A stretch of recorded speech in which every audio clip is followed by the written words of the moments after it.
साख्रियाथ' BTR एकर्डजों सोमोन्दो गैया। UPPL सरकाराथ' सरकार नङा। माने आं 2000 ग्रोबनिफ्राय आं खामानि मावदोंमोन। आच्छा जेब्ला भुटानावहाय जेब्ला गन्डगल जायो बे समावहाय गोबां खस्थ' मोनदों। जेब्ला जों ओरै सारबाथामोन आन्दाय जेथो उथुमोन जेब्ला जों खाखोमाना दंमोन हाग्रायाव बे गले होननाय नेपालनि हायाव जेब्ला जोङो जुखाम सावनानै जागासिनो दङमोन बे समावहाय ओरैहाय भुटाननि माखासे आर्मिफ्रा फैनानै जोंखौहाय होसोबाय। होसोनानै बिदिनो इनकाउन्टार खालामनो नागिरबाय। जेब्ला ओरैहाय जों सारबाथा आरो आन्दाय जेथो उथुम आं जों जेब्ला साबा दङमोन साबाजों जोङो जुखाम सावजाबाय थानाय समावनो भुटाननि फौजिफ्रा फैनानै जोंखौ बेंबोबाय। बेंबोनानै सारबाथा साहा खारबाय, जों सानैजों खोला खारबाय, सानैया सानजाजों खारबाय। बे समावहाय गोबां माबा मोनसे जादों आरो गावलायनायबो जादों सारबाथाजों। बे समावहाय जेब्ला जों इन्डियानाव नामायबाय होमब्ला ओरैहाय इन्डियाननि आर्मिफ्रा ओरै भुटान बर्डाराव ग्रोन बेंनानै दंखायोमोन आरो। ओमफ्राय बे समावहाय जोंखौहाय लोगो मोननायजों लोगोसे इन्डियान आर्मिफ्रा हमबाय। हमनानै बिराद बुबाय जोंखौ बुनानैहाय बिराद बुनानै बुनानै आथिं आखाइ बुनानै जोङो माजोब्बाय बुजोब्बाय बना मोनाखिसै। ओमफ्राय जों न'आव फैनो हायाखिसै। ओमफ्राय बे समावहाय जोंखौ न'आव लांना दोनहैबाय फौजिफ्रा लांना दोनहैनानै जोंखौहाय न'आव गारहैनानै दोनहैबाय। बिसोरखौ मोजां नायदो बिमा बिफाफ्रा जाबाय आरो। ओमफ्राय जोंथ' बुंबाय जोङो माने जोंथ' थांखानाय नंला बिमा बिफाबो मिथिखागौ थांखानाय नंला बिसोरो थैखासिगोन। ओमफ्राय बे समाव आं बुंबाय आं एसे मोजां ट्रिटमेन्ट लानायसै नामा। ओमफ्राय बे समाव जोंनि न'खरावबो गैजाया रां रुफानि आंखाल। ओमफ्राय आं ओरैनो थाबाय थायै थायै दाथ' बिराद बिदिनो मोदोम बायदिसिनाफ्रा दाथ' बिदिनो साजोबसै। मोजां जिरायनोबो हाला खामानि मोजां मावनो हाला। बिनि थाखाय ओमफ्राय जोंथ' थानो गिबाय जायगायाव। ओमफ्राय एसे मोजां जाबाय बिदिनो मुलि दावालि होनानै जों गोजान जायगायाव खारबाय आरोखि। बांगालराव बे समाव 2003आवहाय जों खारबाय। 2003आवहाय दावहा जादों नालाय बे समनिफ्राय जों खारबाय। खारनानै जों जेब्ला 7 बोसोर बायदि जों थाहैदों। थानानै होजोंबो नागिरजाबाय जों। ओमफ्राय नागिरजानानै होजोंबो थानो हायाखिसै। थानो हायैनि जों न'आव फैफिनबाय। ओरैहाय न'आव फैनानै जोङो बिदिनो गोदाव सोराव बहाय थाबावनाय दानिया थानोबो जों गिबाय। गिनानैहाय बिदिनो है मा जाला जा आं हिनजावखौनो लानानै थाथ'नायसैलै संसार जाथ'नायसै आं बिदि साननानै आङो जेब्ला आं 2011सिम 10सिमाव आं थादों।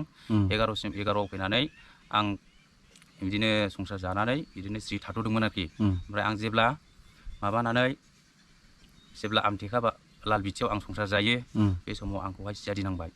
सिआइडि नांनानैहाय बुंबाय नोंथ' आफादनिसो खामानि मावोमोनलै सिगां बिदि बुंलाबायदों आरोखि। ओमफ्राय नंगौ आं आफादमोन होनना बुंना लाबाय आं गिजाखैबो। ओमफ्राय बिदिनो बिदि जानानै बिदिनो माब्लाबा जों बिदिनो हाग्राफ्राव बेरायहैयो फैयो।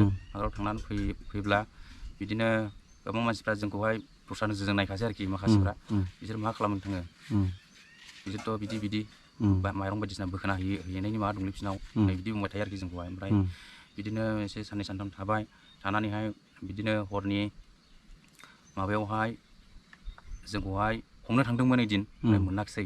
नेक्स्ट दिनावहाय जेब्ला आं हाग्रानिफ्राय फैयो फैनानैहाय जेब्ला ओंखाम जानानै दानसे उन्दुयो होमब्ला 1टा बायदियावहाय आंखौ हमबाय आरोखि आर्मिफ्रा।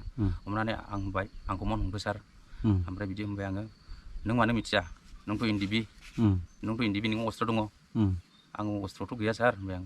अस्त्र दङ नोंनाव नों थगायदों होनना बुंबाय। ओमफ्राय आं अस्त्र गैया सार। ओहो दङ दुवारफोरखौ जोखावलानानैहाय ओमफ्राय बिदिनो आंनावहाय माबा दंमोन आरो मा होनोमोनलाय बिदि मोनलांदों आरोखि हेन्दमेड गान। ओमफ्राय बेखौ लांनानैहाय आंखौ लाबोनानै बिराद पानिसमेन्ट होफैबाय माबायावहाय केम्पआवहाय लाबोनानै। ओमफ्राय आं होनबाय सार आं आइ आफामोनखौ नायस्रागौ बिदि बुंबाय आङो। बिदि बुंनायजों लोगोसेनो नोंनि नोमा नोम्फाया मा जायगानि आङो बिमा बिफाया आङो लालो अन्थाइबारिनि। ओमफ्राय बुंबाय दे दा लिंहरगोन दा फैसिगोन नोंनि नोमा नोम्फाया जाबाय आरोखि मोखां खाथेजोब्बाय। जेब्ला आंखौ इनकाउन्टार खालामनो नागिरबाय अब्ला बे समाव दानसे थानानै आइ आफामोना सफैबाय आरोखि। सफैनानै ओमफ्राय बिसोरो माने मोदैजों बिदिनो गाबबाय आरोखि। गाबनानैहाय आं फिसाखौ नायलांस्रानायसै होनना बुंनायजों लोगोसेनो ओमफ्राय ओरैहाय आंखौ दोनथ'बाय। ओमफ्राय जेब्ला मोखां खेंना होबाय रावबो गैला। ओमफ्राय आंखौहाय माबानानै डाइरेक्ट माबायावहाय आंखौ सोना दोनफिनबाय आरोखि। ओमफ्राय दानिया आं होनबाय ओंखाम उखैबाय सार होनबाय ओंखामबो होआखिसै। दै गांबाय सार होनबाय दैबो होआखिसै। ओमफ्राय बिदिनो गोबाव माबानानै बिदिनो आंखौहाय दोनदों सप्तानै बायदि दोनदों आरोखि ना आमटेकायाव। ओमफ्राय बिदि दोननानैसो आंखौ माबायाव हरबाय जेलाव हरबाय आरोखि। जेलाव हरनानै 3 मास 90 दिन आं जेल जानांदों आरोखि जेल जानानै दिनैसिम आंना बे जेल जानाय केसानो दिनैसिम जोबाखै बेसेबां मायथाइयावमोन जेल जानाया? जेल जानाया आं 2011निफ्राय जादों 2011आव ओमफ्राय बे केसानो दासिमबो दं जोबनो थाङाखै आरोखि रिहेबिलिटेसन मोनदों ना मोनाखै दा हरदोंमोन हरनाया बे बुस्थुआ माने दा माबा जाथ'वाखै आरोखि मोनो ना मोना आदसा मोनाखै आरो दा न'खरा लाइमुथियाव जाफैबाय ने? औ लाइमुथियाव जाफैबाय खारबोनाया बावाखै